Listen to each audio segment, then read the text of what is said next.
दोस्तों नमस्कार। आज की राजनीतिक चर्चा थोड़े दार्शनिक अंदाज में करना चाहता हूँ। एक कहावत है कि मनुष्य बली नहीं होते हैं, समय होत बलवान। भीलन लूटी गोपिका, बेई अर्जुन बेई बान। माने समय ताकतवर होता है और हर व्यक्ति का समय आता जाता है।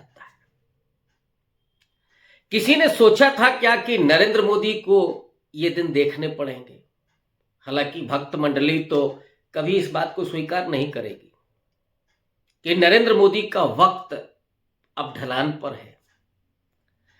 और ढलान पर तब स्पष्ट हो जाता है जब दोस्त भी साथ छोड़ देते हैं, सगे भी निकल लेते हैं और कई बार तो अपने निपटा भी देते हैं। ट्रंप ने धोखा दे दिया। लंबे समय से नरेंद्र मोदी पर कोई चर्चा नहीं हो रही है।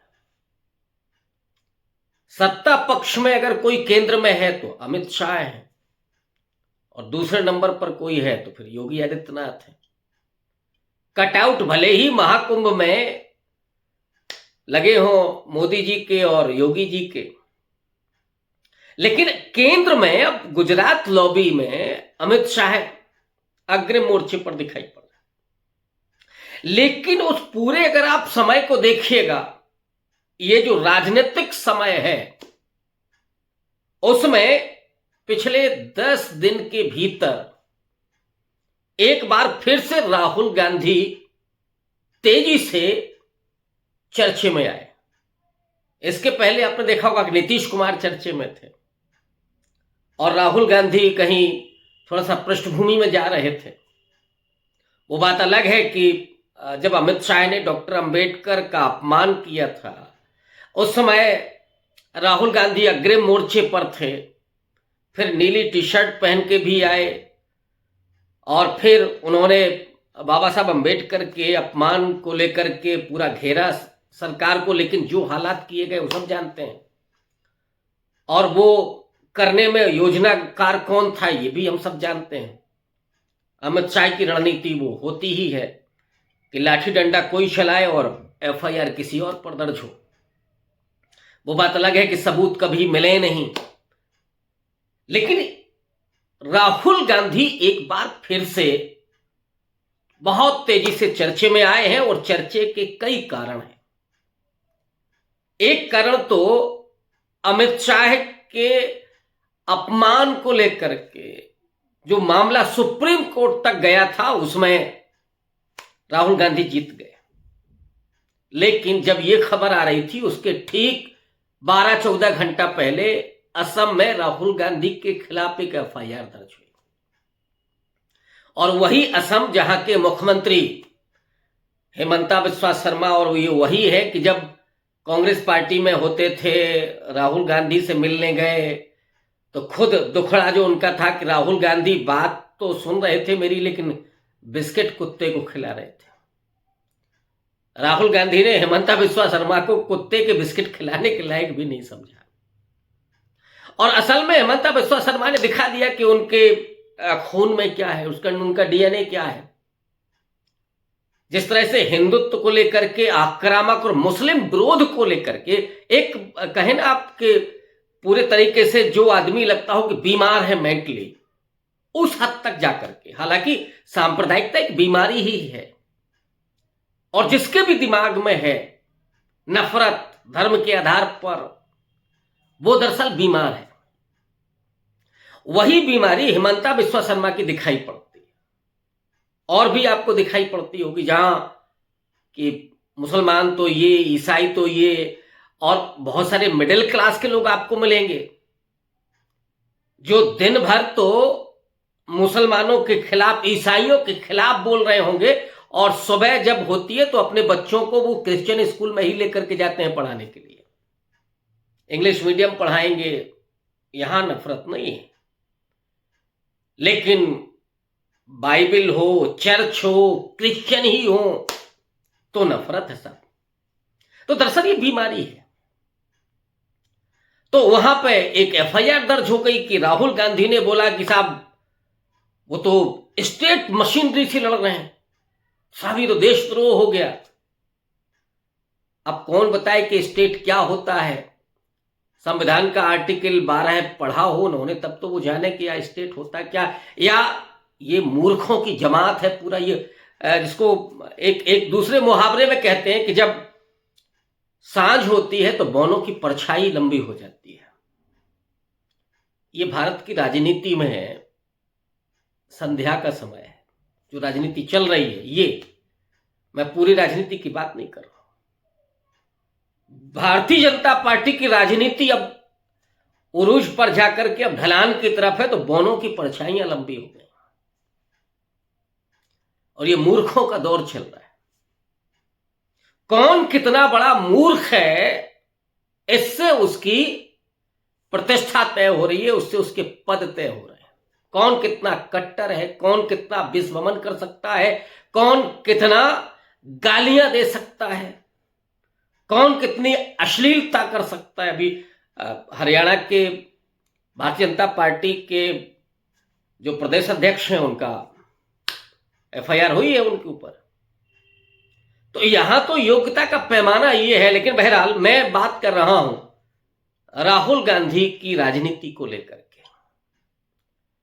राहुल गांधी को बार बार पृष्ठभूमि में धकेलने की जो कोशिशें होती हैं, और एक वक्त था जब राहुल गांधी भारत जोड़ो यात्रा के पहले पप्पू थे, लल्लू थे, गंभीर नहीं थे, पर्यटन की राजनीति करते थे, मौज मस्ती करते थे, कोई शऊर नहीं है, पढ़े लिखे नहीं, ये तक कहा जाता था उस व्यक्ति से जिसकी MPhil की डिग्री असली है,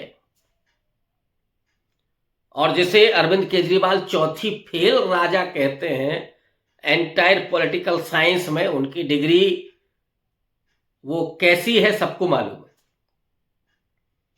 जिस जमाने की वो डिग्री बताएगी उस जमाने में छपती नहीं थी डिग्री, लेकिन वो छपी हुई। इस मुद्दे को छोड़ दें। लेकिन भारत जोड़ो यात्रा के बाद जो राहुल गांधी की छवि वास्तव में लोगों के सामने आई, तो फिर राहुल गांधी खान मार्केट गैंग में शामिल हो गए, अर्बन नक्सल हो गए, देशद्रोही हो गए, और अब तो साफ देश के खिलाफ बोलने वाले भी हो गए। वही धाराएं लगी हैं कि आप अलगाववाद पैदा करने वाले, जो असम में जो धाराएं लगी हैं। तो राहुल गांधी पर यह हमला लगातार 24 से ज्यादा मुकदमे हैं उस व्यक्ति पर। और इधर एक और, मैं सिर्फ इसकी बात नहीं करूंगा कि मुकदमों के जरिए नहीं, राहुल गांधी बिहार पहुंचते हैं। एक तो राहुल गांधी ने इधर जो डॉक्टर अंबेडकर के अपमान के मुद्दे पर जो स्टैंड लिया, वहां से आप बढ़कर के आइए, अभी उन्होंने व्हाइट टी-शर्ट आंदोलन शुरू किया नौजवानों का कि हिंसा, नफरत और इसके खिलाफ आप आए, इस सत्ता, इस पार्टी, इसकी विचारधारा के खिलाफ लड़ने के लिए आए। तो व्हाइट टी-शर्ट एक मूवमेंट नौजवानों का खड़ा किया जा रहा है। दूसरी तरफ जय बापू, जय भीम, जय संविधान यात्रा शुरू होने जा रही है। डॉक्टर मनमोहन सिंह के निधन के वजह से वो यात्रा थोड़ी रुकी थी। कल होंगे बेलगावी में, वहां से ये मिशन शुरू होगा। फिर महू में होंगे जहां बाबा साहब का जन्म हुआ था, और वहां से ये मुहिम शुरू होगी, आगे बढ़ेगी। राहुल गांधी के इर्द गिर्द राजनीति और चली गई जब वो बिहार पहुंचे, और पटना में वो 3 जगहों पर पहुंचे। पहले संविधान सुरक्षा सम्मेलन में, जहां पे उन्होंने जाति जनगणना का मुद्दा उठाया, रिजर्वेशन की जो सीलिंग है 50% उसको खत्म करने की बात की, उन्होंने भागीदारी की बात की, पावर की बात की। यहां से होते हुए जब वो अपने कार्यकर्ताओं को संबोधित कर रहे थे, अपने पार्टी के लोगों को संबोधित कर रहे थे, उस समय उन्होंने बिहार चुनाव की बात की। और बिहार वैसे भी इस समय थोड़ा सुलग रहा है।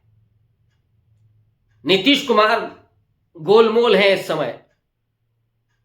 जो अमित शाह पहले कह चुके हैं कि बिहार में कौन सीएम होगा ये बाद में तय किया जाएगा। नीतीश कुमार लंबी खामोशी उड़ गए और फिर जब 6 तारीख को अमित शाह को पहुंचना था तो उसके ठीक पहले कहा नहीं जहां है वहीं ठीक है। तब भी अमित शाह ने एक तो पहले दौरा अपना रद्द किया और फिर जब पहुंचे भी दही चूड़ा कार्यक्रम में वहां पे भी गोलमोल कर गए। तो नीतीश कुमार का तो बैंड बज रहा है, यानी अगले सीएम की कुर्सी नीतीश कुमार के पास नहीं होगी, ये अमित शाह ने बहुत स्पष्ट कर दिया है, अंक है। अब ये तय करना है नीतीश कुमार को, और इधर थोड़ा दिल्ली में एक सीट जरूर दे दी है, चिराग पासवान को दे दी है एक, उस पर जीतन राम मांझी शुरू हो गए। और जीतन राम मांझी ने कहा कि हम देखना चाहते हैं कि हमारी कितनी औकात है, हम बता देंगे एनडीए में हमारी कितनी औकात है। इनको सीट दी गई, हमको उस औकात के लायक नहीं समझा गया, झारखंड में दी गई, दिल्ली में दी गई, अब हम अपनी औकात बताएंगे। तो जीतन राम मांझी भी एक तरह से सुलग रहे हैं। उधर रामविलास पासवान के भाई चिराग पासवान के जो चाचा हैं वो अलग लालू प्रसाद यादव के साथ मीटिंग कर रहे हैं, मिल रहे हैं, बैठ रहे हैं, खिचड़ी भोज चल रहा है। ये जो सर्कमस्टांसेस हैं, और वहां पर जब राहुल गांधी जाते हैं तो बिना कार्यक्रम के लालू प्रसाद यादव के घर जाते हैं, मिलते हैं, तेजस्वी यादव उनकी अगवानी करते हैं और बातचीत होती है। ऑब्वियस है कि इस बातचीत में कहीं नीतीश कुमार भी हैं, ये अनकहा और अनदेखा सच है, बुनी जा रही हैं चीजें। तो फिर से एक बार राहुल गांधी पूरे सिनेरियो में सामने है, और जो गायब है वो आपको ताज्जुब होगा, गोदी मीडिया भी अब बात नहीं कर रही है नरेंद्र मोदी की, कहां गया वो गुणगान। इधर ट्रंप ने धोखा दे दिया मोदी जी को, ट्रंप ने नहीं आमंत्रित किया उनको, किसको बुला लिया, अंबानी साहब को और उनकी पत्नी को। उनको शपथ के पहले डिनर भी दिया और फिर शपथ ग्रहण समारोह में भी शिरकत करने के लिए वेलकम किया उनका। मोदी जी बेचारे ताक रहे हैं बैठ के कि वो ट्रंप जिसके लिए क्या नहीं किया, बेइंतहा मोहब्बत, सारी विदेश नीति चौपट करते हुए भी अब की बार ट्रंप सरकार बोले, बाइडेन से पहले पंगा लिया। तो अमेरिका में एक लॉबी तो पहले ही दूर हो गई। वो बात अलग है, ढोल पिटवाने में तो मोदी जी माहिर हैं, वहां गुजराती बहुत सारे हैं ही अमेरिका में, तो वो ढोल पीटते रहते हैं मोदी मोदी मोदी। लेकिन मोदी जी का बैंड बजा दिया ट्रंप ने, बुलाया ही नहीं, तो गायब हैं। और इधर चीन जो कर रहा है, रिपोर्ट आ रही है कि गांव बना लिए, ये तो बहुत पहले से लोग कह रहे हैं, लेकिन साहब मोदी जी ने कहा ना कोई घुसा है, ना घुसा हुआ है, ना कुछ है। तो एक तरफ तो चाइना भी, तो चाइना की हालत देखिए कि बुलाया भी ट्रंप ने तो नहीं गए। और यहां तो जो खबरें आ रही थी वो झूठी है कि सच्ची है मैं नहीं कह सकता, कि एस जयशंकर वहां 6 दिन तक, ये सुब्रमण्यम स्वामी का आरोप है कि वहां लगे रहे वेटिंग में कि साहब कभी व्हाइट हाउस में आने का मोदी जी को निमंत्रण मिल जाए शपथ ग्रहण समारोह में, साफ दिखाया जाए कि विश्व गुरु। और देखिए मोदी जी वैश्विक नेता के तौर पर, ट्रंप भी मजबूर हो गए न्योता देने के लिए, लेकिन खुद का दिखा दिया ट्रंप ने। लेकिन असल में जिस एक व्यक्ति के इर्द गिर्द इस समय भारत की राजनीति सिमटने लगी है वो राहुल गांधी है।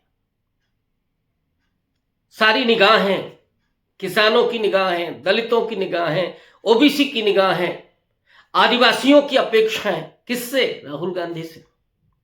नौजवान तो एक ही उम्मीद देख रहा है कि काश राहुल गांधी प्रधानमंत्री हो जाएं तो कम से कम नौकरी वोकरी तो मिलेगी। ये जो खेल हो रहा है, ये खेल क्या करने जा रहा है? मैं आज ये नहीं कहने जा रहा हूं कि क्या कोई बहुत बड़ा परिवर्तन होने जा रहा है, नहीं। मैं उस राजनीति की वास्तविकता को आपके सामने रख रहा हूं। इसीलिए जो परिस्थितियां हैं आज की, उसमें आप देखेंगे कुछ बड़े परिवर्तन, और वो परिवर्तन क्या होगा ये अभी से नहीं कहा जा सकता। लेकिन राहुल बड़ा काम कर रहे हैं, ये तो दिख ही रहा है। अब और बड़ी सुर्खियां राहुल गांधी को मिलने वाली हैं जब वो जय बापू जय भीम और जय संविधान पूरा यात्रा निकालेंगे। देखना यह है कि इस यात्रा में राहुल गांधी का एक तो एजेंडा सामाजिक न्याय की राजनीति का वो कितना प्रभावशाली रहता है, और जो मुख्य मुद्दा है, मैं 3 बातों को कहता हूं दलित पिछड़ों की राजनीति के लिए, एक तो खास करके दलितों की राजनीति के लिए, एक तो सम्मान का मुद्दा, एजेंडा, और तीसरा प्रतिनिधित्व, भागीदारी, रिप्रेजेंटेशन। तो कितना रिप्रेजेंटेशन दे पा रहे हैं राहुल गांधी, इस पर निर्भर करेगा। लीडर वो होता है जो लीडर्स ऑफ लीडर हो। राहुल गांधी को लीडर्स ऑफ लीडर बनना है। शुक्रिया।